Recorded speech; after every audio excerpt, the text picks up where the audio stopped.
Hi, I'm Liz Hirschnoff-Tolley, and welcome to Capital Coffee Connection. And I'm really excited because I have an amazing guest today, and he works in a Capitol, and we're having coffee. That's right.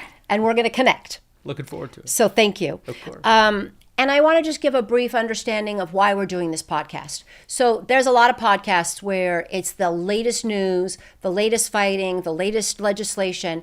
On our podcast, we are not talking about politics and policy.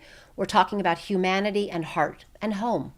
You know, where people come from and who they are. Because I think so many times in our world, elected leaders are just thought of as a politician or as a cutout with a stump speech. But people don't get to really know that there's this amazing person who has really good stories, interesting families, and is doing amazing work and really is doing it from their heart.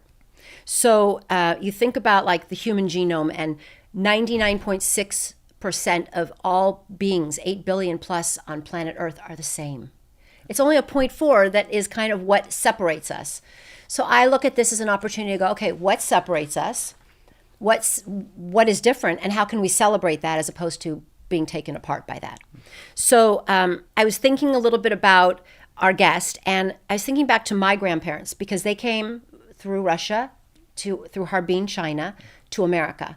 And they didn't know each other all through that journey, but they met in Seattle at a dance. And I know that your parents immigrated from Eritrea. That's right. But they didn't meet there. Correct. They met in America, in Bakersfield. That's right. So I'm going to ask you how they met, because my grandparents met at a dance. And I just think that it's so interesting. We think people, when they immigrate, like they kind of know each other.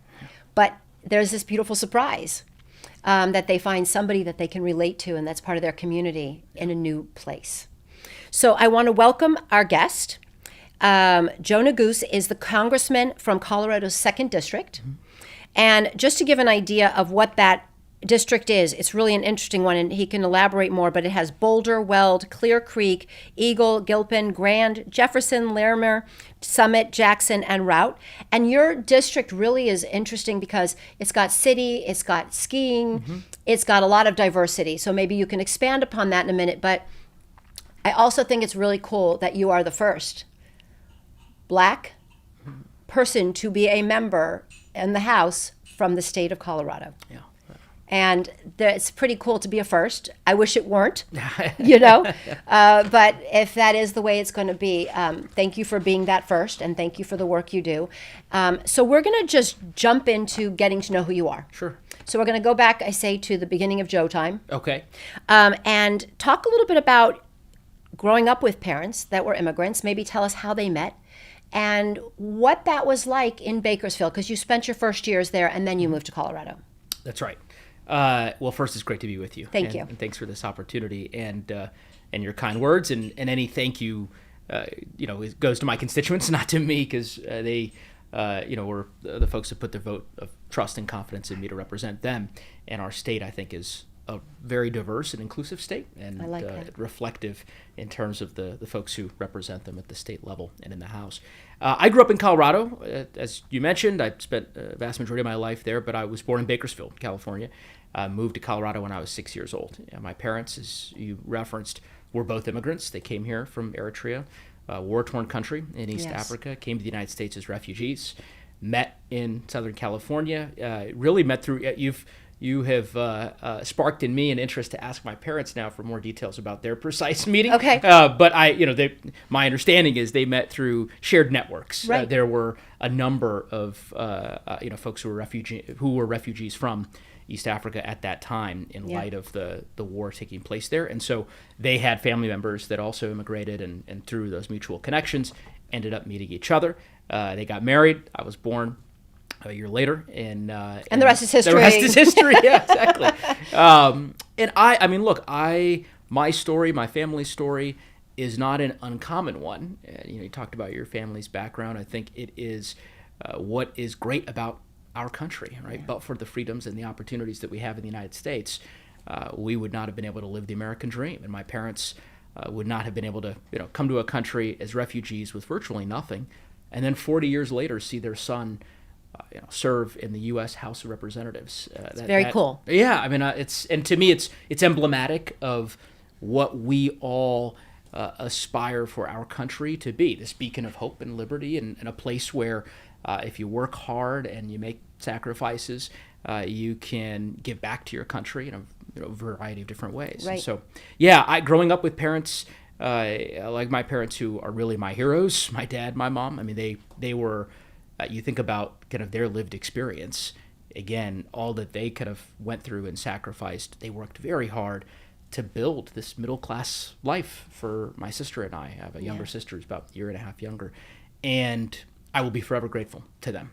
They, at a very early age, made clear to me and my sister that we had this obligation to pay it forward, that we had been tremendously lucky, right? You sort of think about, I have a lot of cousins and an extended family who would never have the opportunities that I have here in the United States, and so because they remain back. Precisely, and so that was something you did not take for granted, and at a young age, something that I was certainly cognizant of, and I'm grateful to my parents for making sure that awareness was something that we lived with, throughout our lives. Yeah, when I hear that, I think about to appreciate. When you appreciate things in your life, you have a better quality of life also. Yeah. Yeah.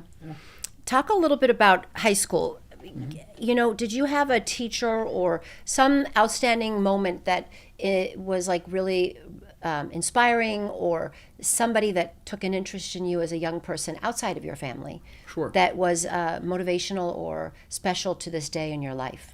Certainly. I mean, I was a public school student from kindergarten in Colorado all the way through law school. There were a number of teachers in elementary school and middle school and high school and college and law school who had an invaluable impact on me, who mentored me every step of the way.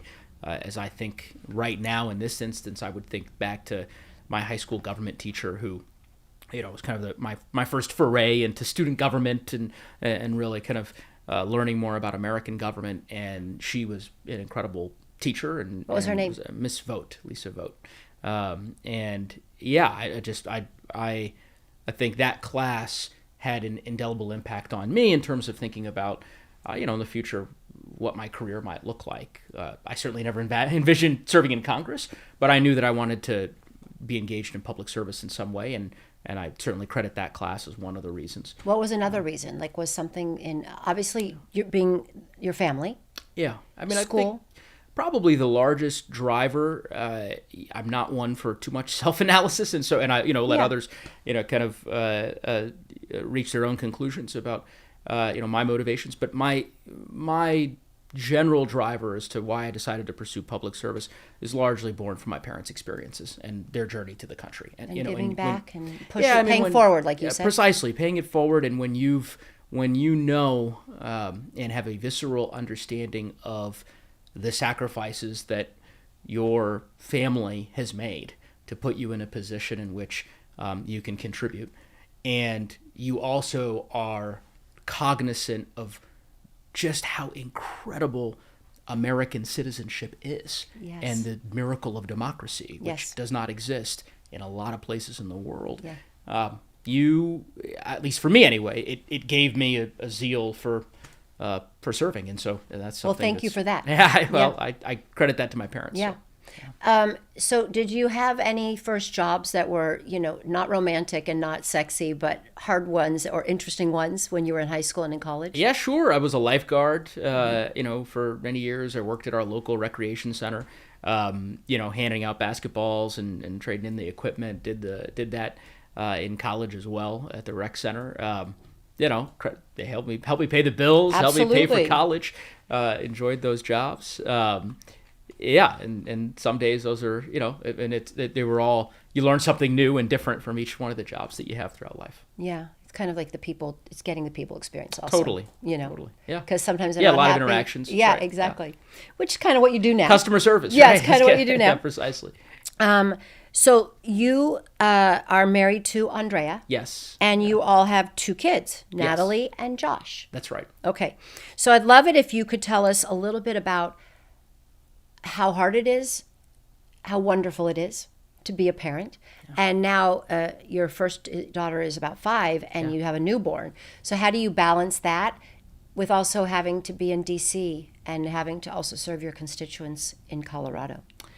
Because that's a lot. It's a challenge. Yeah, it's a challenge. I mean, look, first and foremost, being a parent is a sort of blessing upon blessing. I mean, I always wanted to be a parent, and when my wife and I welcomed our first child into the world, Natalie, who's now turning 5 and has started kindergarten, and Very cute. It changed our lives, and it has given me the greatest joy being a parent. It's the funnest job that I have.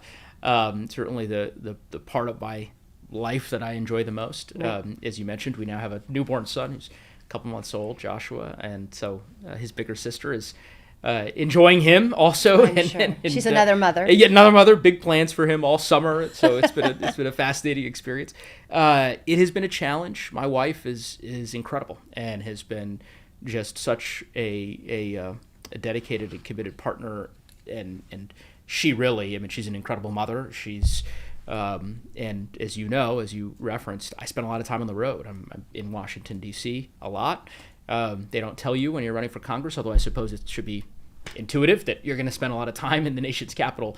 I've spent almost all my life in Colorado, as I mentioned. When I moved to Colorado when I was 6, I spent very little time outside of the state up until I got elected to Congress in 2018. So it's tough because it's a privilege to represent our great state, but part of the main reason why I live in Colorado is because I love living in Colorado and being there with my family. And not having that opportunity to see them every day is a challenge. But there are, notwithstanding the fact, the reality is there are countless other parents making far bigger sacrifices than I am. It's a privilege to be able to go represent your state in Congress, and so we balance out the additional responsibilities we might have and we make it work. And there are a lot of other young members of Congress who you've interviewed, I suspect, who are trying to achieve that same balance. Yeah, and I think you have each other, but I also say this part, which is I love that our country has young leaders, because we don't want to be in a position where we just have older folks, because you can actually understand the struggle. Yeah. It doesn't matter what side of the aisle you're on, you can understand your constituents' struggle if you can relate by having those experiences. Totally. It's a different way. Okay, now I just want to ask about, you have a dog named Teddy. Yes. Tell us a little bit about Teddy, and does Teddy happy Joshua arrived, or is Teddy jealous? So it's interesting. Because this is an important question. It's an important question. He is not jealous. He kind of he's interacted with Joshua in the same way he interacted with Natalie when she was born. He loves Natalie now. They are partners in crime, getting in all sorts of trouble. Yeah. But early on when she was born, he wasn't really sure kind of how to approach interacting with her.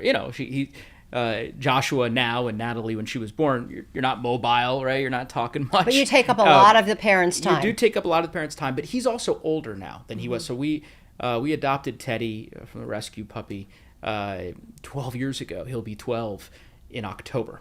So he's up there. He's up there. He's incredible, got all kinds of energy, but he's been a really big part of our life. Me and Andrea, since we've been together 13 years. Oh, We've wow. been married for will be our 8-year anniversary here next month, and so we've had Teddy for nearly that entire time. So he is our first child. I like that. I like that. Can you share with us what might be the best advice you've ever received? Worst advice? It can be personally, it could be politically. I'm just curious, like good advice and advice you're like, yeah, somebody told me that and it was just not the right thing.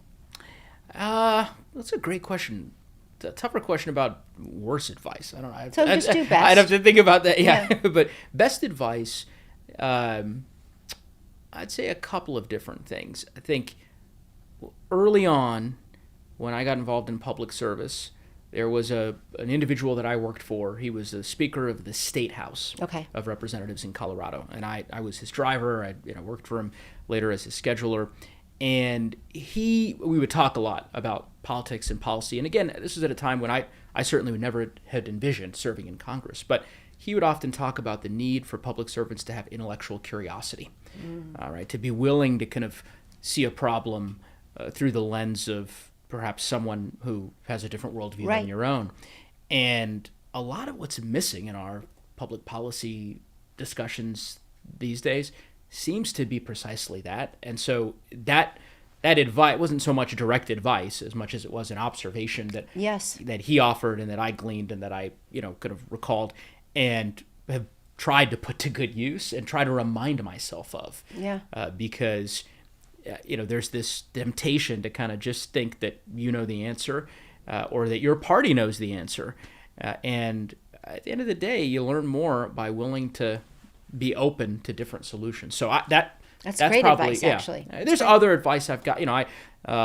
Being nimble in terms of not. I had one mentor who sort of advised that it's great to have goals and pursue your dreams. You don't want to be so fixated on a particular path that you kind of lose the forest for the trees and you miss opportunities that might come along. And that was really thoughtful advice and I don't know that I necessarily took that advice certainly all the time, but I've tried. Well, I don't think advice is something you take all the time, but it is something you absorb, and I do think it does play a part in your decisions if you actually let it be a part of. Yeah.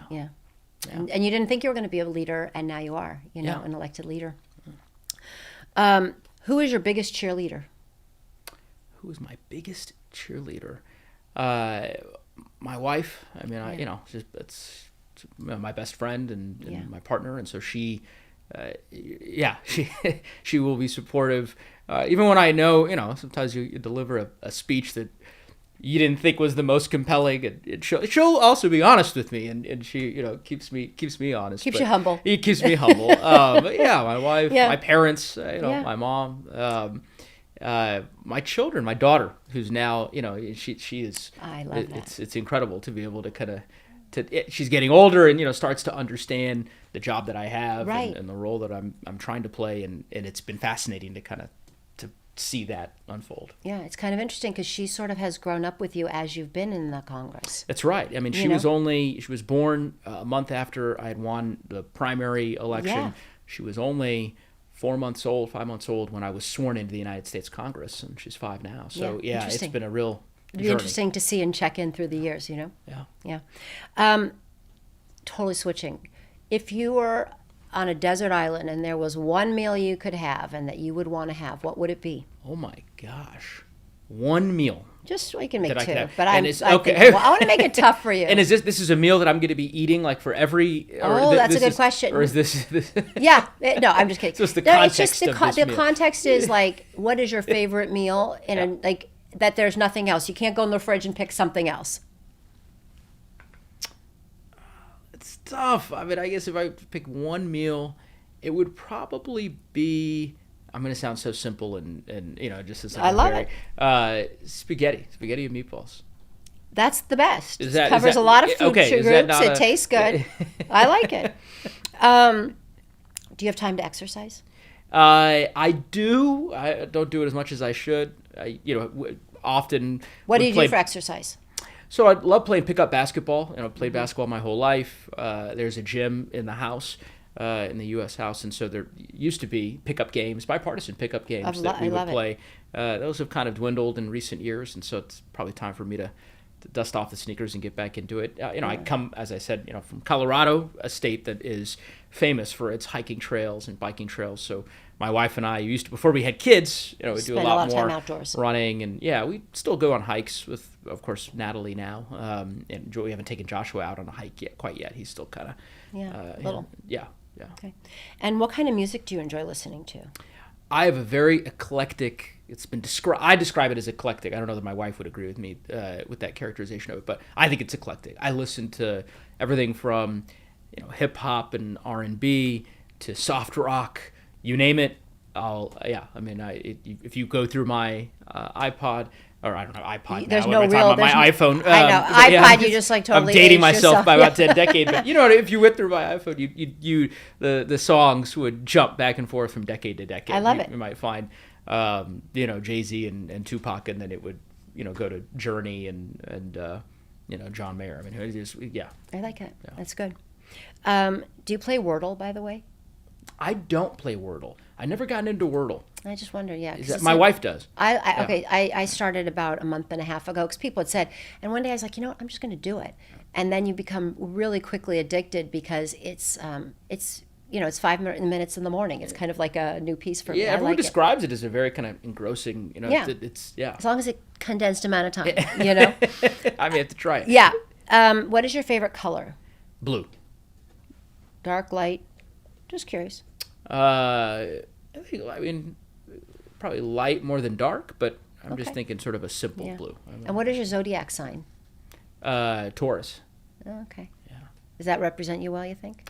I don't know. I am not Following. a particularly knowledgeable person about zodiac, but my wife does follow that pretty closely, astrology, and thinks that it's a fairly good representation of my personality. Okay, good. Good or bad? I Yeah, yeah. suppose. I don't Okay, know now if that's it, speaking of wife, what is your favorite chore, household chore? my favorite household chore, probably dishes. Dishes. Yeah. Are you good at them? Yeah. Does Andrea think you're good at them? Well, I'm very good at loading, unloading the dishes, but yeah, I don't. You have to interview Andrea to get. Yeah, I'd have better to ask sense her as to later. whether or I'm not gonna double check this but one. yeah, it's yeah. Yeah. Where in the world would you and Andrea like to travel to that you've never been? If you That we've never could been. pick the place.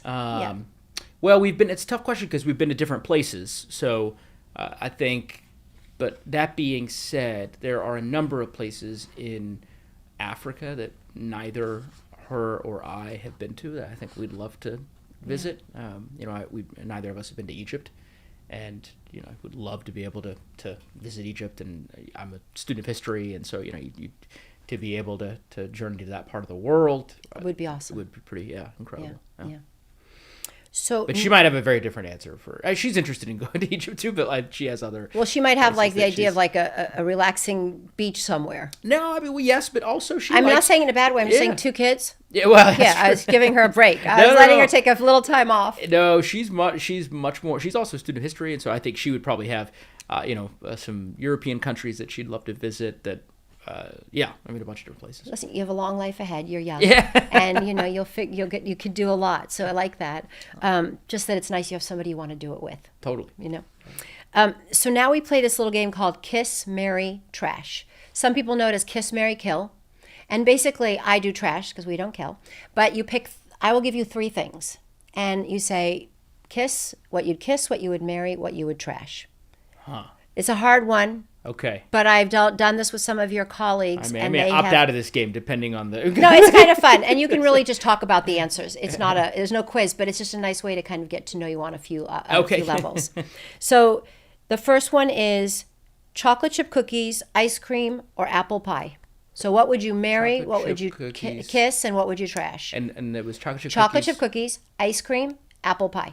Apple pie. Well, I mean, my favorite dessert above any other dessert would be apple pie, and so you'd marry it. that is.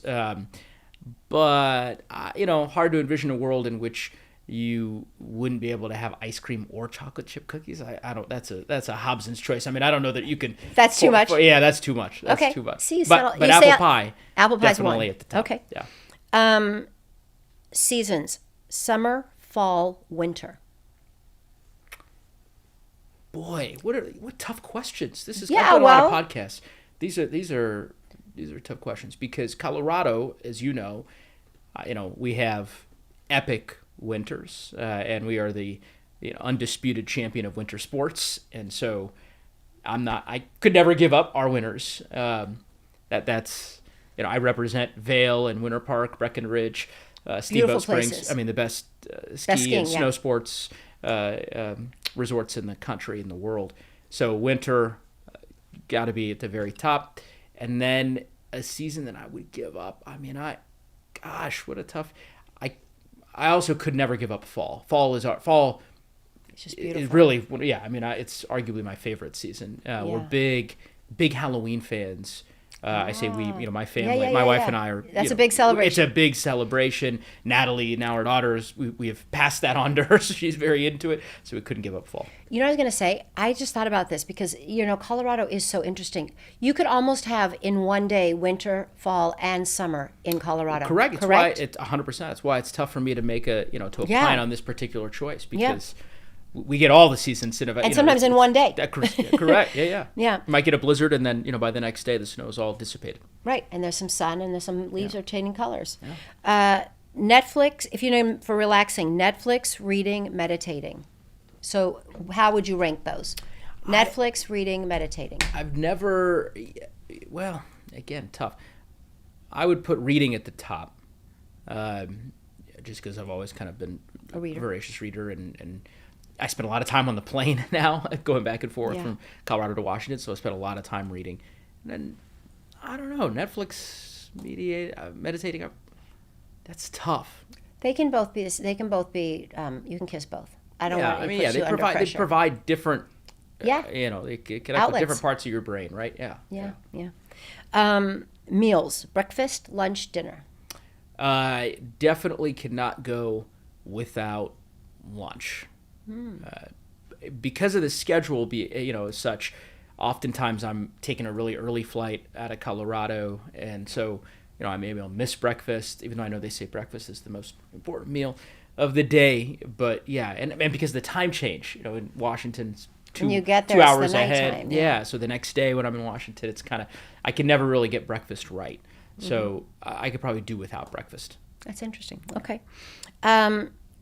Food types: Mexican, Japanese, Italian. That I got to opt. I mean, every one of those is. I could not. Yeah, they're all good. Okay. My wife is Hispanic, and so all kinds of different Mexican American dishes that we love.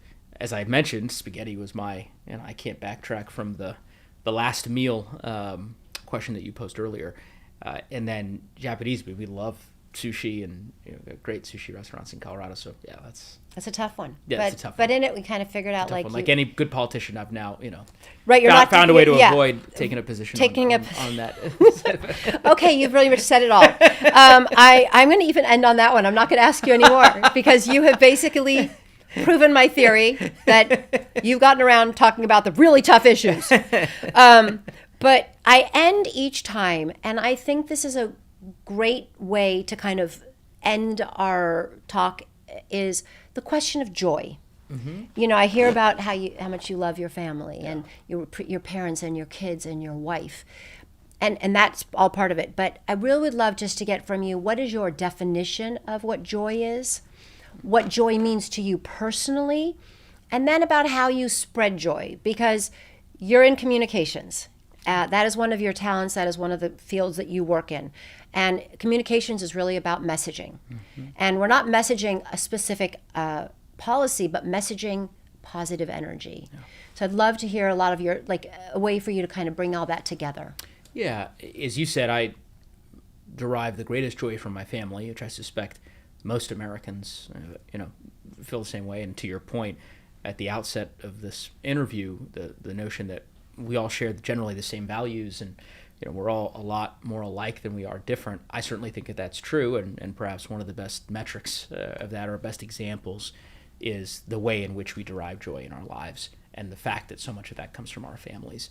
For me, if I were going to define joy, the way in which I would define it personally is an innate and unbreakable sense of hopefulness about the current state of affairs and the future that you're building. That to me is what joy. When I feel joy, mm-hmm. it's a sense of hope about our ability to solve big problems, to tackle big challenges. And I think I talk about this often, that there was a quote. I don't want to belabor this too long, but when I was campaigning for Congress 5 years ago, for the first time.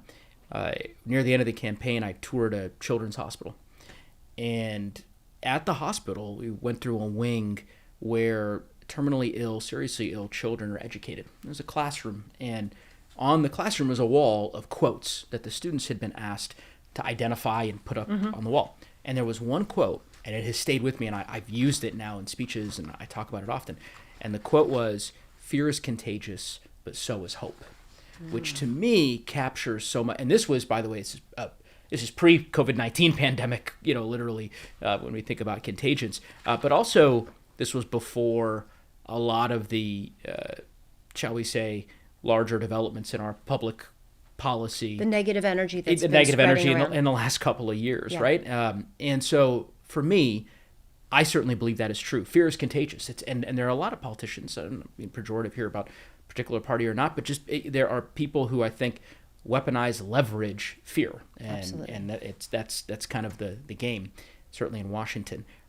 From my perspective, the best public servants that have served our country in the past have done so by spreading hope, by trying to find ways to make sure that hope is just as contagious as fear. And it turns out that it is, because people fundamentally are more inclined to be hopeful, I think, than fearful, if you approach them from a values-based proposition as opposed to maybe talking to them about different issues. And so that's kind of the way that I define it. That's the way that I've approached it.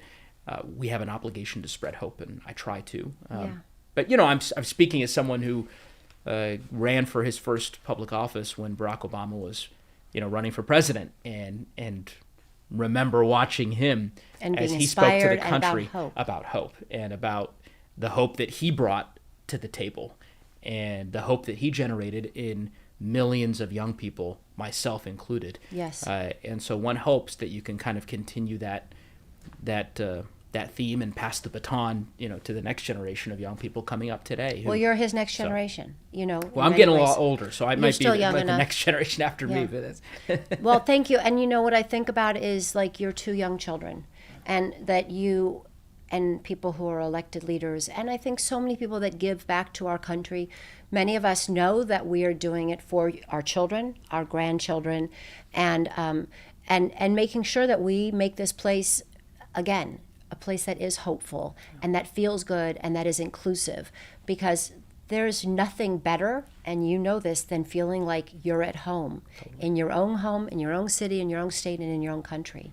So I want to thank you. Oh, thank you. Because I really enjoyed getting to know you and learn a Pleasure's little all bit mine. more about your family and coming as an immigrant family, and really what special parents and beautiful wife you have, and amazing children. Thank you. So thank you for joining me, and we'll look forward to seeing you again soon. Thanks so much. Looking forward to it. Hi, it's Liz. Please join me every Tuesday for coffee to talk about heart and humanity with our elected leaders. Ciao.